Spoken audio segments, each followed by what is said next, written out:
Hi, I'm Martha, and I'm here at the Salem Cross Inn in the kitchen, and I'm going to show you how to make a fantastic pie crust.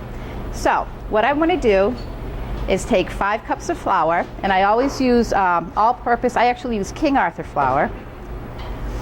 Dump that in. I've pre-measured everything to make it go a little bit quicker here, and I have 1 3/4 to about 2 cups of shortening. This, you can just use regular Crisco, you can use butter Crisco. If you like, you can use lard, you can use butter. Sometimes I mix butter and regular Crisco.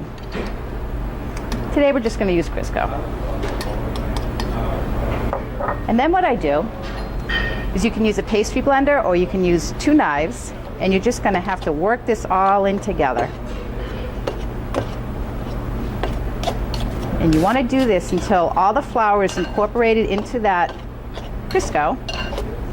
And it's kind of like, people say it looks like peas or it looks like green beans. I don't really get those analogies, but I'll show you when it looks like it's done. This is the consistency that you're looking for. You see where you don't have any big chunks of Crisco anymore, and the flour is more or less incorporated in. So now I've already pre-measured. I have my sugar here, my baking soda, and my salt. I'm just going to sprinkle that in. Okay, and now I have to incorporate that all together. Okay, so I've just incorporated that 1/4 cup of sugar. I have a 1/2 teaspoon of baking powder and a teaspoon of salt. So that's all mixed in together now. So now what I'm going to do is I have an egg here. I'm going to break that into my measuring cup and slightly beat it.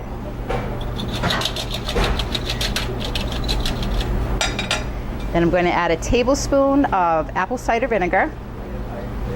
And the apple cider vinegar is what helps to make the crust flaky.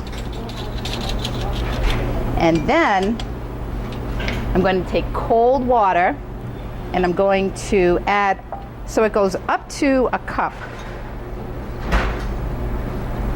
And sometimes I actually add a little bit extra. And then whisk that. Whoops.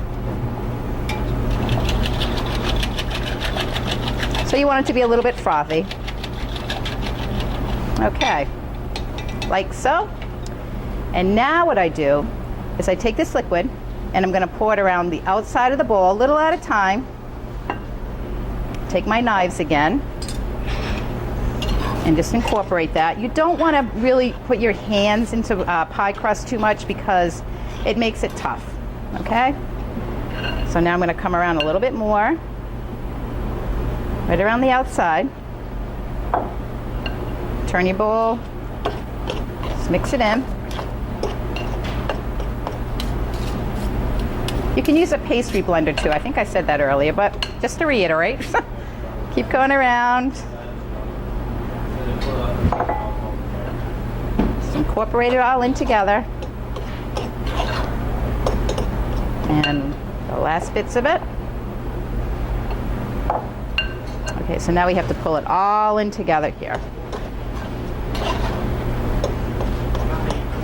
And I do as much as I can with this before I'm going to put my hands into it. Time for my hands. Make sure your hands are clean. And then I'm just going to grab it and pull it in, just work it, gently kneading. This is a very, very great, it's a fantastic crust really. It's nice and flaky. It's easy to work with. And it always comes out right. For me anyway. Okay, I can see I need a little bit more liquid. I'm going to add just a little bit more water to this. Now this recipe is enough for two crusted 9-inch pies.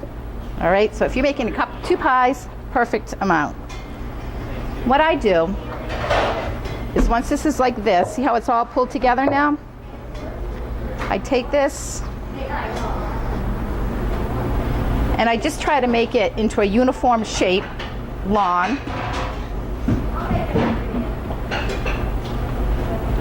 And then I cut it into 4 equal parts.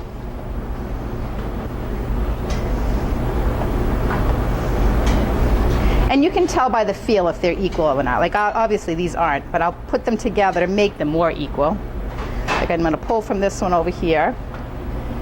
And then I just make them into round discs,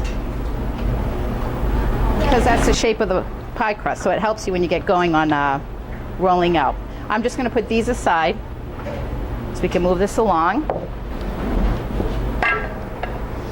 To roll it out, you can actually chill it. Often I do chill it while I prepare my filling for the pie. But you're just going to lightly flour your board. Put the pie crust here. Get some flour on your rolling pin. And just roll. And you want your bottom crust for a 2-crusted pie to be pretty, not too thick. You'd only want it about this thick. If it's too thick, it doesn't cook. And you have that raw, doughy bottom crust. It's not a good thing. So I just roll it, keep working with it.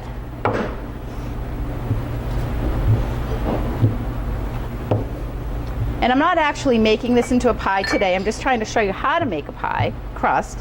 But what I would do normally is I'd actually butter the bottom of my pie plate, because that also helps with the crispness of the crust. And I'll show you a little trick how to put the pie crust into the pan. Just take it, put it up on your rolling pin, turn it, put your pie plate here, unroll. There you go. Then you're going to press it all in. You can trim it. I don't have my scissors with me, but you'll trim it